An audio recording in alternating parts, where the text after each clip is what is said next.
Well, hello internets, here we are. We have ourselves a bit of a vlog ahead of us here. The other day I was out shopping and I had a little bit of a nicer moment that I thought that I would share. I know in the last while I've dropped a few videos about customer service fail, about how they don't have stock or how the staff are unfriendly, or how it's just been an unpleasant shopping experience. Well, the other day I was starting a new painting or planning out a new painting, and I needed some fine line masking tape. So of course I turned to the old online shopping and I found exactly what I was looking for in just under a few minutes. However, it was going to be a couple weeks before it got here, and I couldn't buy just one roll of whatever it would be, 200 meters or 200 feet or whatever it was. I had to buy like 5 rolls, and oh yeah, I'm sure I probably would have used it all up over the next few years. But sometimes tape dries out, sometimes it loses its stickiness if you wait too long to use it. So I started shopping around in local stores, in their adhesive section, in their automotive section, in their craft sections, and I couldn't find what I was looking for. And the one big craft store that I went to, I asked an associate about skinny fine line tape, and oh yeah, they knew where their tape was. They took me right to their adhesive section. But the skinniest they have is whatever it is there, like 3/8 or so. And you know, that maybe will do most people, but it wouldn't really work for what I was looking for. That and the fact I already got 3 rolls of that on hand and I've used it, and it's a little bit thick for some of the finer things that I want to do. The associate was great, very, very kind, very knowledgeable. It just, the company did not carry what I had. So I got thinking in my head, okay, so where in town could I find this particular tape?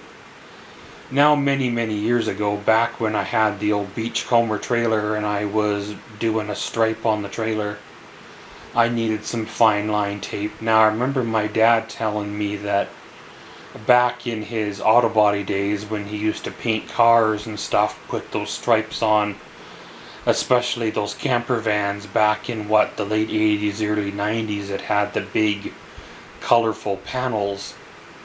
They used to use, he used to be able to get this tape at a certain paint supplier that did the job quite well. And the thing about automotive quality paint is it's meant to cover and stick and work very, very well, because the last thing you want is to have the top color that you're currently painting bleed through on whatever underneath color you're covering up.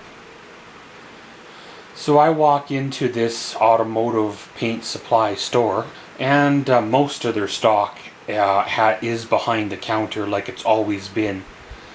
And they were helping another customer, so I kind of passed the time looking at the rubber erase wheels and look at the pick hammers or the dollies or the sanders or whatever, not having no intentions of buying them, but basically just passing time because, oh wait, I need them to get their tape off the shelf in the back and stuff like that. And when they were done with this customer, the young lady behind the counter addressed me by my name. And I'm like, whoa, how do you know who I am, That's one of the first times in probably the better part of a year that I've actually been addressed by either my name or my surname, family name, stuff like that. And this lady turns out to be the daughter of, not 100% sure if it's the owner of the paint supply store or the daughter of the person that's been working there for almost forever. The same person that my dad used to get his supplies from, the same person that my dad was on a first name basis with. Probably even the daughter was even there sometimes sitting on a stool after school while my dad was there picking up paint for his paint jobs and stuff. So their family, in a roundabout way through business connections, know of my family and things like that. So it was kind of nice to run into somebody that knew me, knew who I was, not just another customer through the door, not just another person that was standing in their way of going home for the day.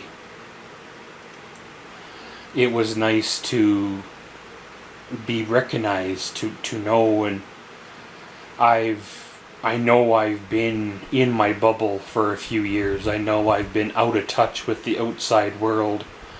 I know I've been away from people for the last while.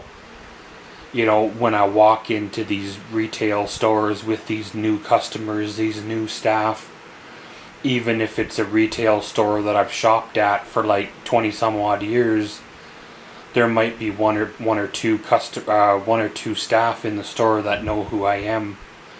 Sometimes it's because I work there. Sometimes it's because I used to shop there quite regularly.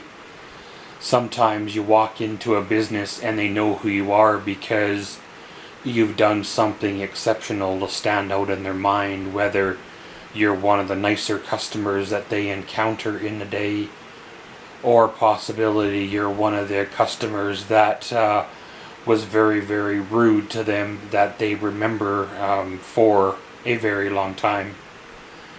I remember years ago, back in 2005, I bought a certain car from a certain dealership that turned out to be a lemon.